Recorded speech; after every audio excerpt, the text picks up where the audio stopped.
Evening, everybody. Welcome to Boro Fan TV and the final Monday night show of the season with me, James Hutchinson. Well, the Boro certainly did their bit for the cost of living crisis on Teesside at the weekend by saving us the expenses of a playoff campaign and a trip potentially to Wembley later on in the month. After a lacklustre performance at Preston got what it deserved. However, the campaign has largely been a positive one. So as well as taking in Saturday's events, we'll also review the season as a whole and look ahead to what's sure to be a busy summer for Chris Wilder and the recruitment team down at Riverside at the MFC. Joining me tonight to discuss all of this are Jacob Waters and David Campbell. Great to see you again, boys. Yeah, welcome back. Hey up. Nice to see you, lads. And as always, Boro fans, throughout the season, you've never let us down. You've always got in touch with your views and your thoughts. And we'd love you to play your part again tonight, as always. There's plenty to get stuck into. So without further ado, we'll get into it, boys. Jacob, great to see you again, pal. Thanks. We're going to have to go back to the Preston match on Saturday, though, first, mate. Go to Dave. Go to Dave first.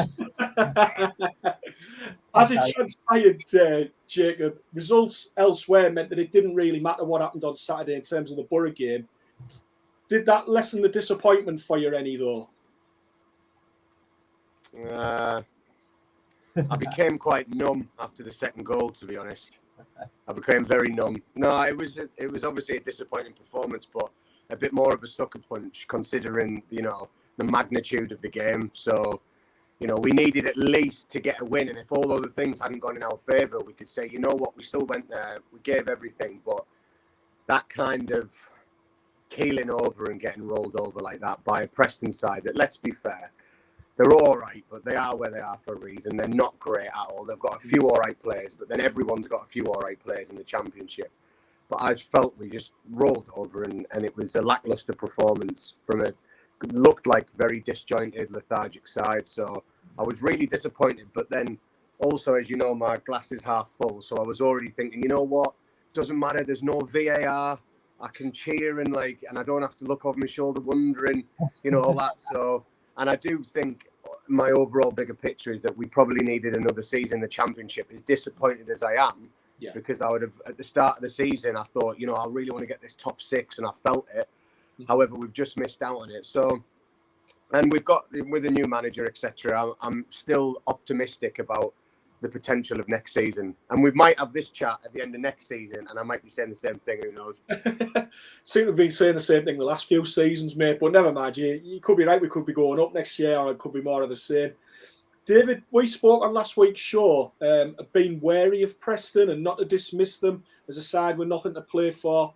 However, did the events on Saturday, did they surprise you as the game panned out and how it panned out? Did that surprise you, how it went?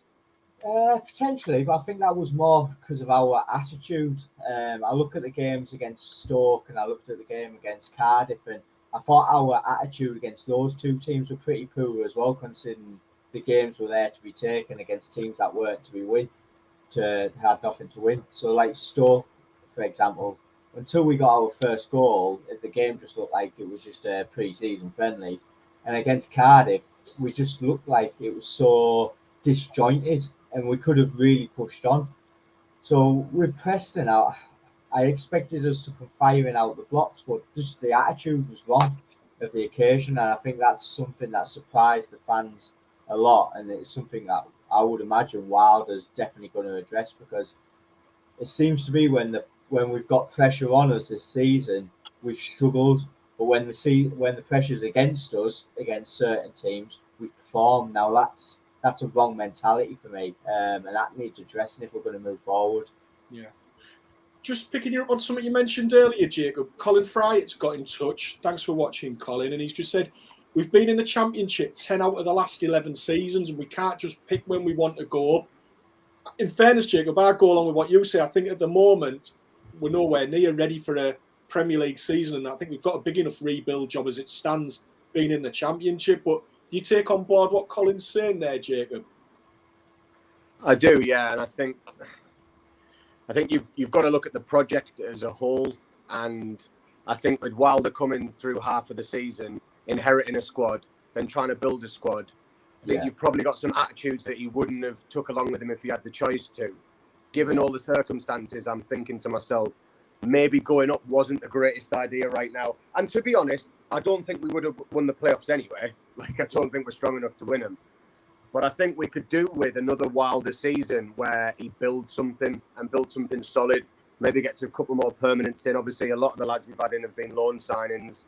Yeah. But yeah, I see what you're saying. You know, you can't just pick and choose when you want to go up. And to be honest, I certainly wouldn't have been mourning if we did win the playoffs. Yeah. But just looking at the state of the club, the project, where it's going, I'm thinking to myself, another year would probably do us all right. Now, at the end of the next year, I think, you know, we wanted to be in the playoffs. We did.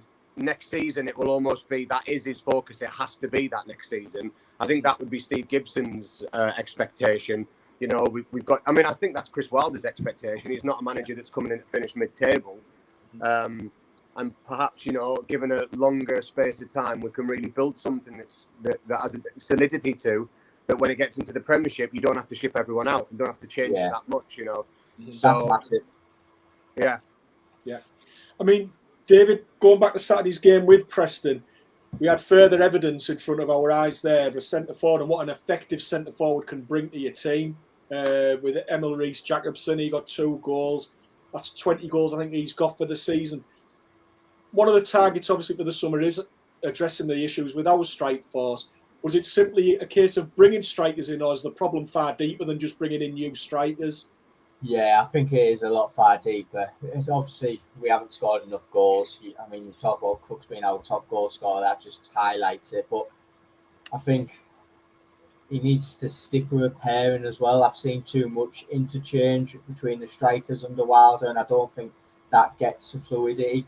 You could argue if we got 2 main strikers, he wanted to score, but his presence at, you know, when he was at Northampton and Oxford, he likes to rotate his strikers. Yeah. Now, if I'm a striker, that's no good. You want a bit of consistency and a run of games, so that worries me. But yeah, we've got problems in goal, and we've got a few problems in like the left back position that I think needs addressing. So he's got a big job on his hand this summer.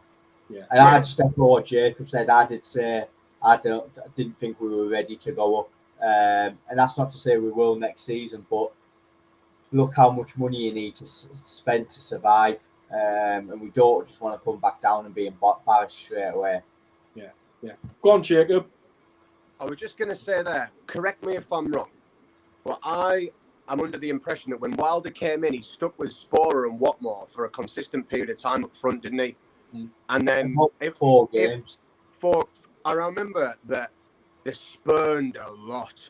Like, there was a lot created, and I think that I thought that he was going to stick with them, and he was basically building them up to, we're going to be all right. And then it was the case of neither of them are finishing anything. And I almost feel like he's been victim of like the form of like Connolly, or the lack of impact that Balogun's really had.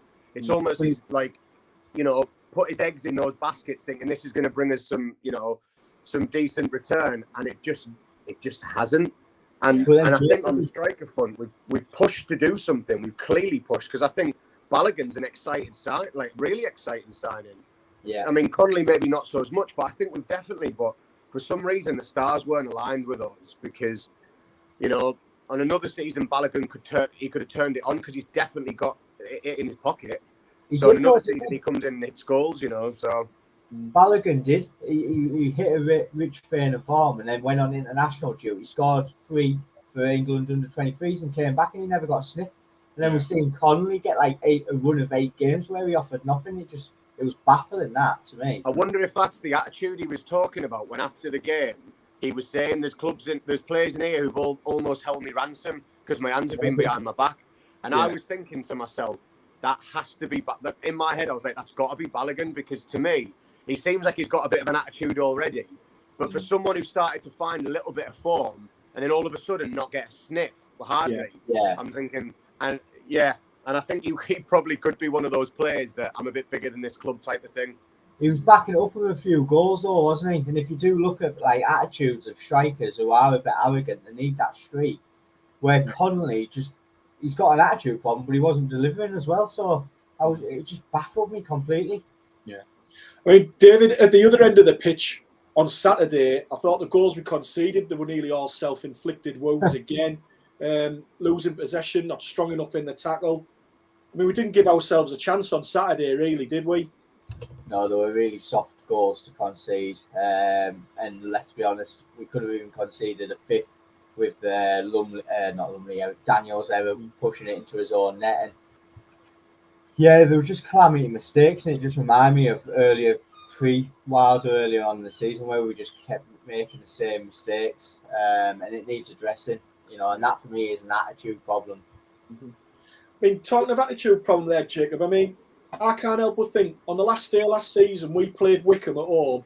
We had nothing to play for. Wycombe, a bit like us, had an outside chance of survival, whereas we had playoffs, and we didn't turn up at all. The roles are reversed on Saturday. We go to Preston. Preston looked like they had everything to play for, and we turned in the sort of performance we did. Is it a coincidence, or do you think there's a mentality issue within the squad, or is it just down to a lack of quality? What do you put it down to, Jacob? I'm casting my mind back to the Wycombe match. Well, one thing I do think, and it all links to what we're talking about there, is we play such an expansive style of football, and when the midfield I was watching, the only one was doing it was Housen and closing down properly. It gives so much space in behind, and I felt like against Preston there was one-on-ones constantly. They completely hit us on the counter. They must have been thinking this is Sunday League stuff, because they were hitting us they were sitting in so deep. We were doing that thing where we get the ball, try and move it side to side. They were sitting deep, nicking the ball back, and then just going in either channel, just picking a channel, going in it. The striker was picking it up, one of them, and the one-on-one with the left or right back, and then they all followed up the pitch. And it was happening again and again and again. And I think we play this expansive style of football that I almost feel like for some reason recently, it's not working because there's too much space in our third when they get the ball. And it's almost like 2-on-1 or 1-on-1, which is a nightmare. I mean, yeah, there's going to be mistakes at the back if you're 1-on-1 all the time. Of course you are. Someone's going to be able to take you one times out of 3 or 4. And if you're a defender, that looks bad for you. If you're sitting behind the ball, it's totally different. So I think we're almost victim of, we went so gung-ho against Preston, or went for it complete wrong tactically, I thought. But we can't just have one plan.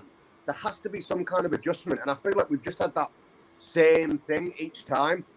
Try and keep the ball in their final third, press them high up, intense that way. But then teams kind of, I feel like, have worked us out, or they've been better in certain areas. So they've just picked us off. Housen, I think, has been outstanding, but when Crooks is out of form and you put McGree in there, and McGree hasn't got the energy that Tab has, and all of a sudden you can't get these midfielders out to press where you need wide, and they're pinging balls in behind for fun.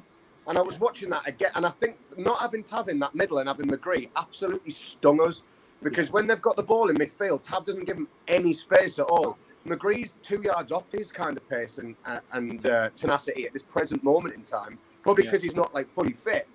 So I don't know whether it's a tactical thing, whether, obviously I'm not paid Middlesbrough manager, but surely you have a plan B. We can't always be like that, because some games we seem to really get picked off by sides we shouldn't get picked off by. Go on, David. I was just going to say, I think we struggle against target men. You go against Wycombe, Icky Pearson last year just hammered us, and it was the same back three last season who played on Saturday. And then this season we've had Gyökeres from Coventry, and then Emil Rees twice has bullied us. It just seems when there's a physical presence up there, we struggle. And unfortunately, that's what the Championship's about. You're not just going to get these pretty little strikers who play a nice football and interchange. There's physical presences up there, and when we come across them, we just don't go. Yeah. Jacob, just taking on your point and just expanding on it there, Ross Griffiths has been in touch, and he said Sheffield United fans have said when he joined the club that he doesn't have a plan B, and it's something that's often thrown towards Chris Wilder. And do you think that's a fair point, or do you think maybe people are only picking up on that when we lose games? I think it's a fair point, but I think it's because he had a really, really good plan A. Now, if your plan A is that well-oiled, it's difficult to beat. But when your midfielders are off song, etc., and they're not closing down like they're meant to close down, there's space in behind to pop the ball in. So, I think Wilder, with a really, really good team, will do really, really well. I really like the formation. I like the style of football. I like the possession game. But you need the players to do it. And I think for too long, the second half of the season, we've been off the pace. So if you do that plan A all the time, I think, you will lose the odd game. It's going to happen. But I think with the right players and a good enough squad, I'm all right with it. But I think this season, the second half of the season, considering who we had playing with us, considering the strikers not being on song, we needed to shift something, maybe go to a 4-3-3 or something. I don't know, 4-5-1 out of possession. But with the right team, he's proven he did it with Sheffield United. With the right team, it works. But he does have a plan B, though, guys. I think, don't you? I mean, from the start he goes with a plan A, but when say we do go behind and we're chasing it, we have seen him go direct and bring numerous strikers on. Offensive. It's not like when we were under Pulis and when we were under Warnock, where he do like substitutions. He often does put 3 or 4 strikers on the pitch at one given time. So for me, that is a plan B. It's just because we're not starting with a plan B where fans pick up on it more. Yeah, for me, there's my interpretation of plan A and plan B is not chasing the game so you change to a B. It's like you work a team and their system out, so you don't play your preferred system. You change it up a bit. Yeah. But I do like what he does. He says, we're not going out the back door, we'll go out the front door. That's a bit of me that. I'm like, I'd rather get beat 3-0, but you've gone completely all for it and they've hit you on the break. I would rather that. Yeah. And I do like it when he's brought you've got Kober, Watmore, Sporer, but you've got a lot of them on. You think, where the hell are they all playing? They're just all darting forward at the same time. Well, as Chris Sykes says, we can only judge Wilder after next season, and over the course of next season, we're going to have 2 transfer windows, the summer one and the one in January, and I think that's a fair point, and it'll be interesting to see where we are this time next year, as we said at the top of the show. But what isn't in doubt, Jacob, is the growing acclaim that the club supporters are getting, both in terms of the numbers and the volume of the support, particularly on the road. And again, that was in evidence on Saturday at Preston, wasn't it? It was absolutely amazing. In the words of Sol Bamba in his latest interview, he shakes his head and goes, to be honest, Middlesbrough fans are the best fans in the country. That's a lad who was adored at Cardiff, adored at Leeds. So that says a lot. The reception he's received off Middlesbrough. And he's not one, I don't think he's one to mince words in as well. I think he's a straight talking bloke and he's not one for flattery. That's how he comes across in all of his interviews. A very, calm, calculated. And I think that speaks volumes. I think our support's been fantastic, especially away from home. One thing I can't say I was too pleased about, to be slightly off key, but when Connolly got booed when he came on in the home game, the last home game, I was absolutely astonished at that. That is a terrible. You can't boo anyone who's pulling on the shirt for your team when he's about to come on the pitch as a striker and trying to nick a goal. I mean, I don't see any sense in that. But I think that's a minority, really. It's a minority. But I think our fans have been unbelievable this season. And even at Preston, right till the end, we're getting beat 4-1. They're still singing and whatnot. So, yeah. It's gone up a notch at home as well, 100%, hasn't it? Yeah, definitely. At home, the atmosphere has gone up 100%. Oh, yeah. The South Stand make a racket, but then the whole stadium's getting involved now, and it reminds me of the late 90s. Mm-hmm. Well, hopefully we've got Premiership football not far away in the near future, David, to back that up. Guesty said Jacob is right. Should have went 4-4-2 after 10 minutes on Saturday. And as disappointing as the end of the season was in that game at Preston, David, honestly, when Chris Wilder took over in November, did you envisage us being in a position on the final day of the season and having a tilt of being in the top 6? Not a chance. So I know Warnock was still in charge after Hull away, but we came away from Hull away with Warnock and we thought that was just the season done and it was just petering out. And then when Wilder came in, we thought, right, we just want to see a bit of an improvement, stamp on the team, and see a bit of patterns of play. And he's transformed just transformed the club, and you can tell that with the fan base getting into the ground. Come away from the cup run, he's just lifted the whole stadium, and he speaks truthfully and honest. And I think that's what a lot of the fans have got on board with. I know there was the Burnley link and what have you, but take that aside, he's always come out and just said what he feels, and if players aren't performing, he doesn't throw them under the bus, which is massive for me. I like that in a manager, and he's just he's got us our club back, and we're all looking ahead now, positive, where he asked us 12 months ago, we were completely opposite way of thinking. Fair point. How would you sum up the season, Jacob? How would you look back on this whole season? been quite fruity, hasn't it? There's been a lot going on. I'm really pleased with the project that we have. Like, even though he hasn't had much, to have a player like Martin Piero, like, what's he doing on the bench for Boro? Like stuff like that. I like the fact that we've got a new director of football. I like the fact that we've got a new ethos. I like the fact that we've got a project. I like the fact that we've got Chris Wilder. I really didn't like the whole Burnley thing. I think there was something in that, but yeah, I think that's dissipated now. But nevertheless, if I looked at the whole season, I'm relatively happy. We had a decent cup run. We finished 7th, and considering, you know, when he first came in, just like Dave said there, if someone had said 7th, I'd have gone, well, we must have a decent, he must do well then, since he comes in to finish 7th. So he has turned it around. And yeah, I'm really optimistic. I'm happy that there won't be VAR next season. That's the thing that I really don't like. So, and I do like the midweek games as well. I'm looking forward with the direction of the club, and I think all Middlesbrough fans can look forward. We've seen some real sparky, lovely football since Wilder's come in, and he's definitely not one to kind of, you know, he's not stagnant as a manager, is he? He's very, very progressive. You can tell he is as a person. He wants to achieve a lot. So you bet your bottom dollar his foot's at the accelerator for next season as well. And I think we can all get on board with that and enjoy it.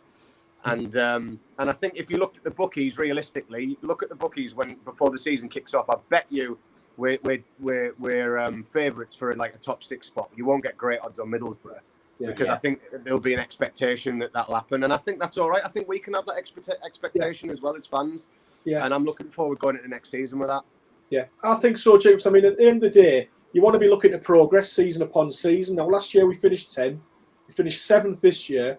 So you're automatically thinking, well, we've got to do better than that next season. And that, for me, is playoffs as a minimum. Or you think that's unfair, David? No, I think, you know, why not? And I know it's deviating off the question a little slightly what you've just asked there, James, but come away from the managerial appointment situation, Steve Gibson has took, you know, a lot of criticism over the last couple of years, but the appointment of Scott, the appointment of the coaching staff, and the appointment of Wilder, you know, I think he's really, really going to go for it, and he has sort of shown ambition, and that's something we have been lacking over the last couple of years. I know he got criticism for the way he did it for Warner, but it was on the front foot and it showed a bit of ambition, and I think that puts us in a really healthy position going forward, that we know he's got his appetite back, because a lot of us fans were questioning that. Yeah. And then when he took Derby to the cleaners, I think that just shows Gibson how much he does want this now. Yeah. I mean, David, do you think 7th is a fair reflection on our season, where we're currently at as a club at the minute? I do, yeah.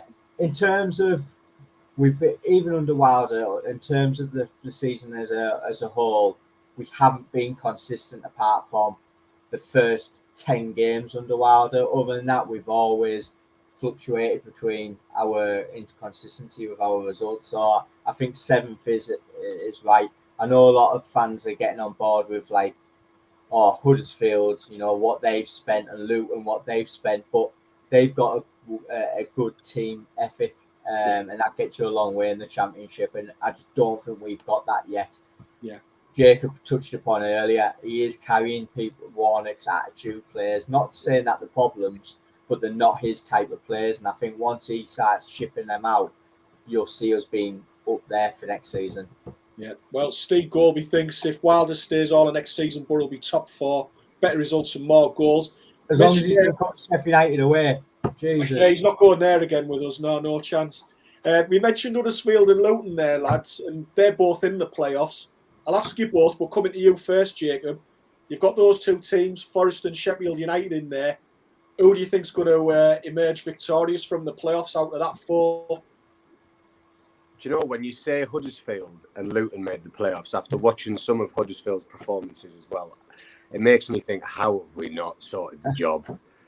It wasn't a fantastic array of talent this season, I wouldn't have said. But anyway, I think Sheffield, I would have said Forest, but I think Forest, I think they've got too much bottle in them.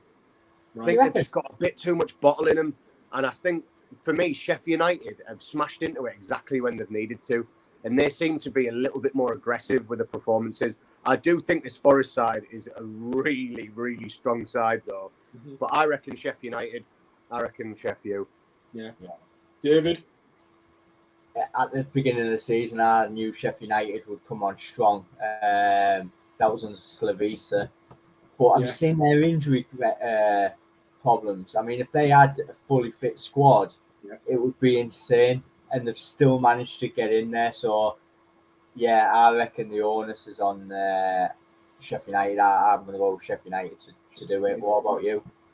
I think the winner will probably come from the Sheffield United Forest semi-final. I would think. And I think Huddersfield will emerge victorious over Luton. I think Luton, like you say, with injuries again, is struggling. I mean, it's been a heck of an achievement for them to make the top 6 with the budget they've got. And Nathan Jones done a fantastic job there. But again, they're not the sort of side I'd want to watch week in, week out. But hey, fair play to them, made the top 6. But I think the winner of Forest, Sheffield United, will be the ones that will go up. And then that'll leave us. Obviously, we don't know what's going to happen in our playoffs. Who else is going to come down from the Premier League or come up from League One? Well, do you know what? I'd argue with that. I think for our sake, I think we're probably better off Burnley coming down than Leeds. Or do you disagree with that, David? We've hit bad form, Leeds, though, haven't they? Ayling got sent off yesterday, and they've got a bit of a hard running. I can't see how they're going to pick up points. Okay.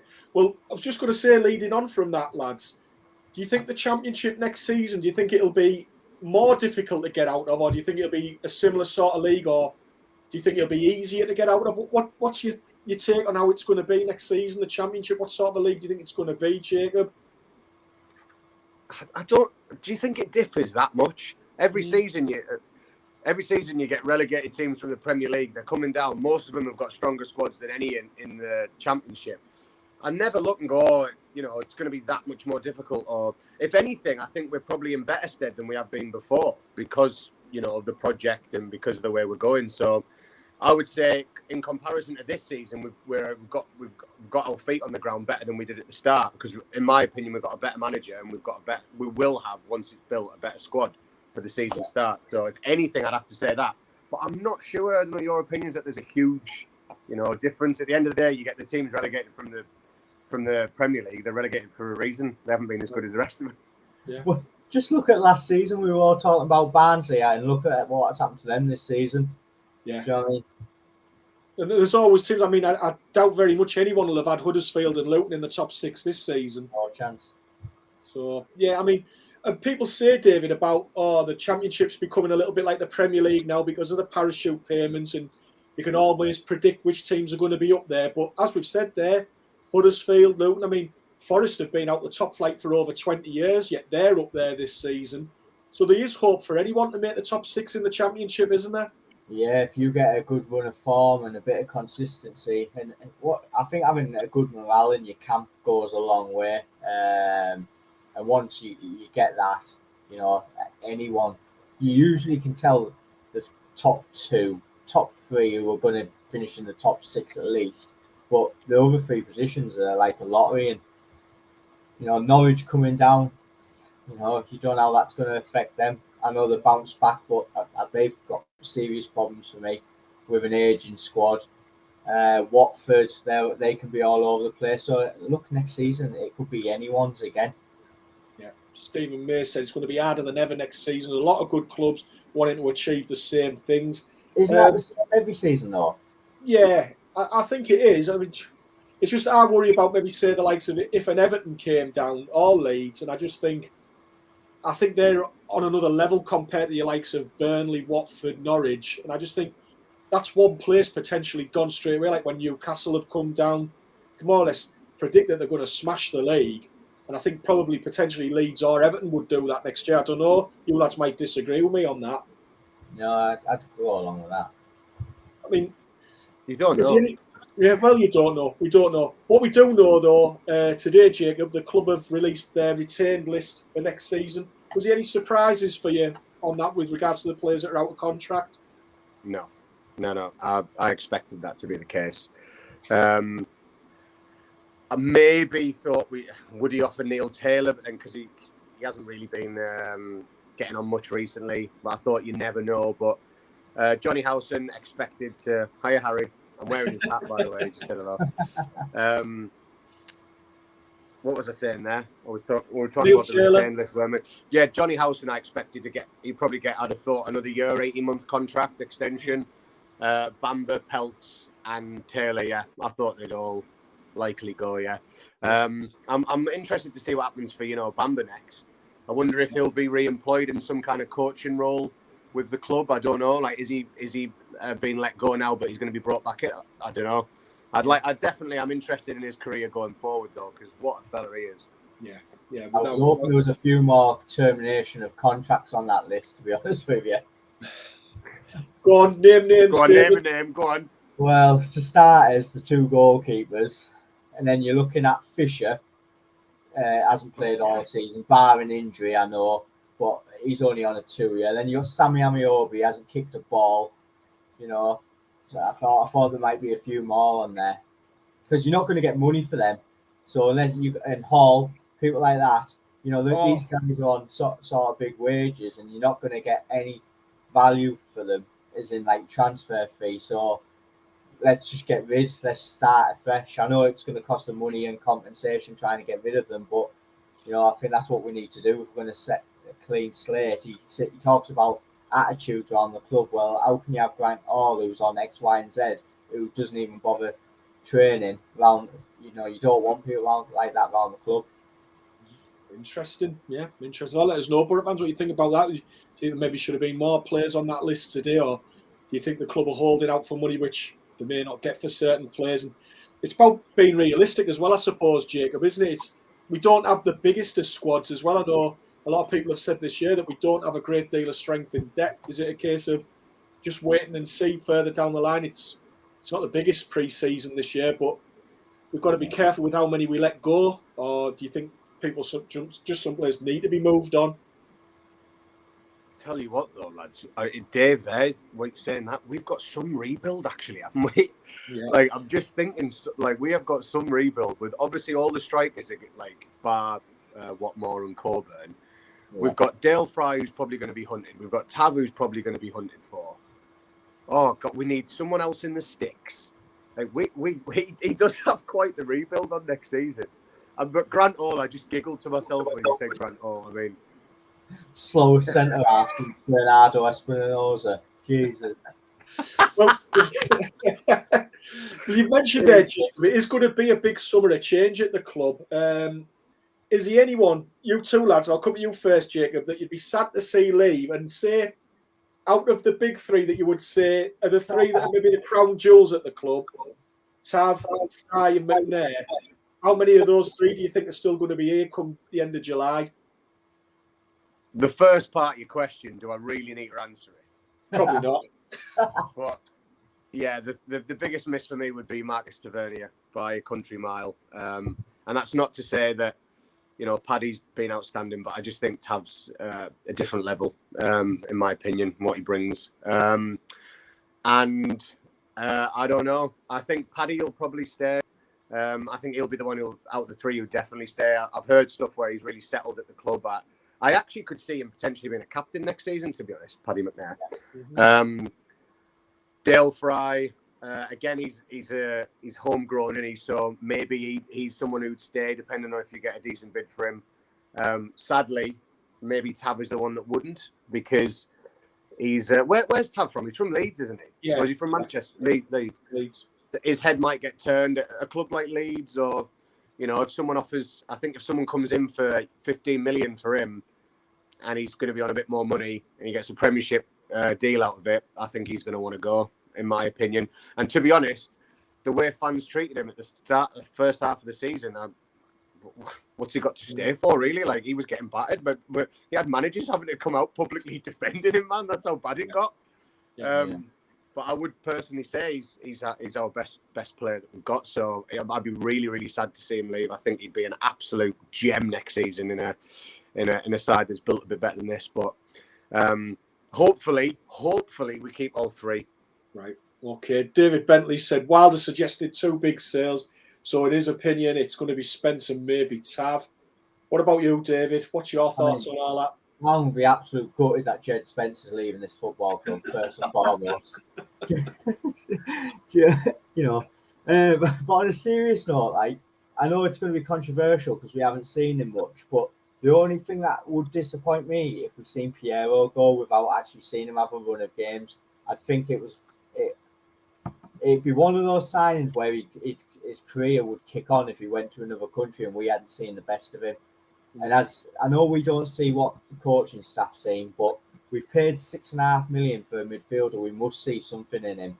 And I think we just need to give him a pre-season in the summer because he didn't have that last season because of the Olympics. Yeah. See if we can get him up to scratch fitness, good pre-season, and then see how he develops. And you look, he might not cut us. None of us as fans could say he's not good enough or he's too good because, let's be honest, nobody has seen enough of him.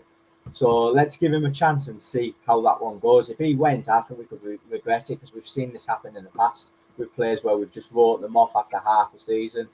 But I agree with what Jacob's saying. I think it's essential we keep Tab. If Fry goes, he can be replaced. I don't think he is the be-all and end-all at centre-half. I think there's centre-halves at Sheffield United, Egan, for example, who are better overall defenders than Fry. You could even argue McNair is a more asset than Fry. But for Tav, I think because of his energy, he would be a massive miss in this team. Yeah. What about that on your screen there, David? What do you think about that? Ben Gibson back to the Boro? Well, I have heard a little rumour, but yeah. For me, it makes sense. And if Fry went, or even if did Fry stay, I think that type of business as a left-footed centre-back, which we've been crying out for since he did leave the club, I think that's the type of player we need to go for. Okay.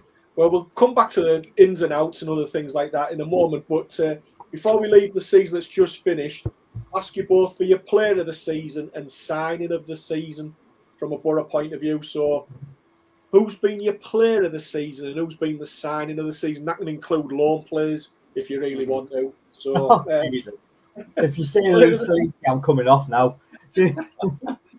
So Jacob, player of the season and signing of the season, mate. Oh gosh. Do you know what? If I say Tab, everyone's going to be like, "Oh, there he is back on the Tab train." But it would be out of Tabbenhausen for me. Yeah. No, I know Tab had some shaky games, but I think overall he's driven the team. I think, like Jones, I'd like to say Jones but could he's been off it for too long. Could he be classed as signing of the season, or Jacob? Say that again, sorry, mate. Could he be classed as signing of the season? Because he was more or less a brand new player, hasn't he? Who, Jones? Yeah. Yeah, I mean, if I could have him as my signing of the season, I'd have that. Do you know what? I'm going to go Johnny Howson. I'm going to go Johnny Howson because I think that there was a lot of cries that his legs had gone at the start of the season. And for me, he looks the fittest one out of a lot of them, bar Tav, probably. He's going for, and he's quick as well. Like he's not slow, Johnny Howson. So, and I think he's led the team brilliantly. He's had some fantastic performances against really good sides. So I'll go Johnny Howson for player of the season. I can see someone's popped up with Crooks. I mean, you know what?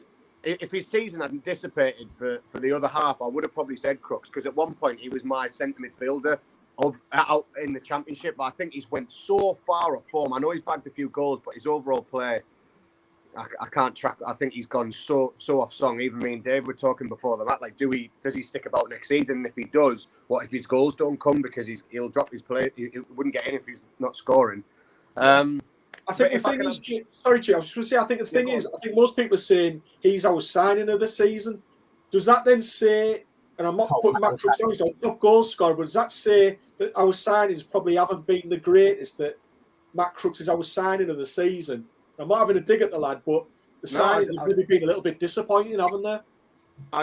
I'd agree. There's no one, unless I can have Jones. I'm trying to think. There's no one that I'm like, oh yeah, he's been unbelievable. Like, you know, there's some players there that I'd say have been really good, like Howson, I'd say Tav, bar a few lackadaisical games. But there's none of the strikers on loan, it's hard to say, isn't it? They've all been so inconsistent. If I had to say one for maybe signing the season, you could argue Bamba for what he's offered us. Yeah. Yeah, it's a good shout, David. It's a good shout, that, mate. I mean, and that would show how bad our summer recruitment has been. Yeah. And I suppose what you've got to take into account, like we said earlier in the programme as well, David, is the season starts the end of July this year because of the World Cup. And the pressure's going to be on not just the Boro with a major rebuild, but all the clubs in each league, because it's such a quick turnaround to get your business done quickly. It's going to be real high stakes and big pressure this summer, isn't it? 100%, but it looks like from the interviews that we've heard since March, he's been proactive in that regardless, Scott, and they've had a plan ready for it. So that proactive approach, I think, is going to put us one step ahead of the other teams. Other teams, you know, the teams who've got money can go splash out, but everybody else is going to just be battling against each other. If we get the money off spent pretty quick, and get that deal over the line, I think we can start doing our transfer business relatively early, which I think puts us above the rest of the championship. Not the teams coming down, but the rest of the championship if we get that money. Yeah. I mean, there's a point there, Jacob, that makes you think potentially if we'd have been in the playoffs, our season might have stretched another week, maybe 2 weeks if we'd have got the playoff final. And then if you get beat in that, you've got even less time to prepare for next season, haven't you? Yeah, but I wouldn't have been saying that if we'd have got him, mate. Yeah. but like, you know, all I can say from the whole season, I'm excited for the season to come. When it comes to that, I am. And to be fair, I hate waiting too long because as soon as it ends, I'm itching. I'm like that, like, oh, you know, I want it back on. And we got what David said earlier, I'm actually really looking forward to Piero. Like without his injuries, with a full pre-season, probably speaks a little bit more the language. He'll now, like, when new players come in, he'll already be like a fundamental part of the squad. So he's not the brand new one. I'm looking forward because like I think I personally, when he's played, I've seen flashes of like, whoa, he spotted that quick, or like some good stuff that he's done. But obviously overall, he's not really had the rub of the green with his injuries, etc., and the change of managers and not speaking the language, whatnot. So for me, I'm quite looking forward, and sometimes you forget about him, you know, because he hasn't been around the team much. But next season, he could be one of the ones who, you know, he's in the side and you're like, wow, he's a great player, because I think we've seen flashes of him, haven't we? Yeah, definitely. You know, I know it's touching on that subject. But doesn't every season at the moment just seem like a massive rebuild at Middlesbrough Football Club? Yeah, it does. Every summer we're talking about a massive rebuild, aren't we? Yeah. And do you think that just comes with changes in managers, changes in philosophy? But if you look at where we finish in the league, we tend to always seem to be mid-table, just underneath the playoff places. So it's not like we're a million miles away from top six, but it just seems like there's a massive change every summer that's taking place. Yeah, I think that's behind the scenes of bad negotiations and disruption. And I think that's why the appointment of Kieran Scott was massive for this football club. Yeah. Well, I think what we do understand, David, is that goalkeepers and strikers appear to be the number one priorities for next season. We've had a bit of an issue, some might say, over the course of this season. But do you think another problem with our side is maybe we need a little bit more toughness and a bit more steel in our team? Because it seems though, like you mentioned earlier, we get bullied at the back by certain strikers. And in midfield, we seem to lose the battle against certain teams. Do you think we need a little bit more strength in terms of physical strength in that side? I do, but it's getting that balance of having strength, experience, and having a bit of fluidity who can play attractive football. Now, I don't know if you guys watched the Sheffield United away game against QPR. The first half, they were shocking. Second half, they just bullied them, didn't they? Yeah. But it wasn't really entertaining to watch. So it's trying to get the balance of, yes, being hard to beat and having strong characters in there, but also having a bit of players who can express themselves. Yeah. And before we finish, Jake, I'm just going to come to you with this.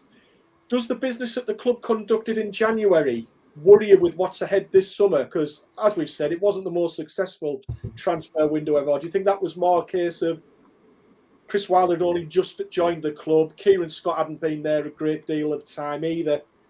Do you think it was just a little bit of a too short a space of time for him to get everything done, what they wanted to do, and they're more prepared for this transfer window? It's a scrappy window, notoriously, isn't it? So yeah. And to be honest, I felt like we were ambitious. Yeah, it hasn't pulled off, but I thought Balogun was really ambitious, personally. I mean, you could even argue Conley in some way is an ambitious little coup, and McGree was turning it on at Birmingham, an international player wanted by Celtic. I looked at it and I was happy. So, yeah, it hasn't clicked into place, but there's some factors underneath probably why it hasn't. So, no, not at all. If anything, I'm really positive because of the way we've conducted business. I think that we've got a setup that you want to go into. Like I play football, terrible level, but I play football nonetheless. But I'd want to join a side where the manager's philosophy is let's go out the front door and let's be on the front foot. Let's keep possession of the ball and let's push the opposition back. Being on the front foot, I think everyone, unless you're like an orthodox old style left or right fullback in a 4-4-2, you want to play that kind of footy. It's exciting and you have a lot of the ball. So I think for a lot of players, it's like, good manager. He's done a lot before. He's got a good track record. They want to get promoted. They play nice football. They've got the best fans on the planet. They've got a beautiful stadium, home of the Parmo. What else do you want? And I think, Jacob, you're spot on there. When you talk about the way he plays, that's a good selling point to teams that when we're trying to go get loan players from the Premier League, like to get in the Balogun, you can say, right, we want to play this type of football. They're more likely to come and loan those players rather than thinking, oh, we're going to go for Tony Pulis, who's just going to lump it up to him. When you're playing that attractive football, you build positive relationships with the better teams in the division above. Yeah. Great points made, boys, as always. Well, everybody, I'm afraid that's it for Boro Fan TV and the Monday Night Show this season. Many thanks to Jacob and David for joining me. Thanks very much, lads.